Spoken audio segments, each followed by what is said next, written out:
Tonight marks 3 years since the Point Place tornado. It touched down in the early evening for a few minutes, but packed quite the punch, uprooting trees and destroying homes.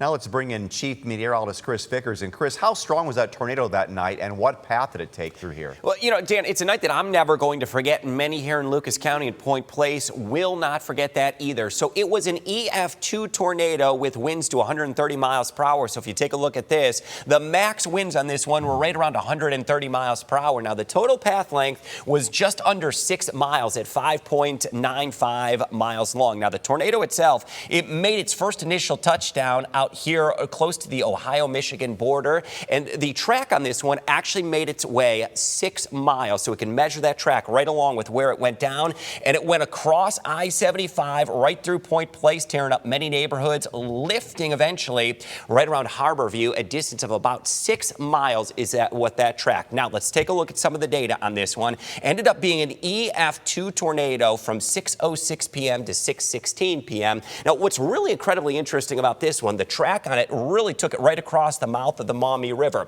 When it did that, some of the most dramatic tornado video that I have ever seen was captured. This was from the wheelhouse of a Great Lakes freighter about 90 feet up into the air as the EF2 tornado was approaching. Now, what's so incredible about this one is the tornado sweeps right across the bow of that ship. There was a weather instrumentation on this ship that actually measured a wind gust that was 148 miles per hour as that tornado went across. So the question is, why wasn't it rated higher than an EF2 tornado? Because the Fujita scale, or the enhanced Fujita scale, is a damage indicator scale. So the winds go from 86 to 110 miles per hour for an EF1 tornado. Now, they peak out for an EF2 tornado at 135 miles per hour.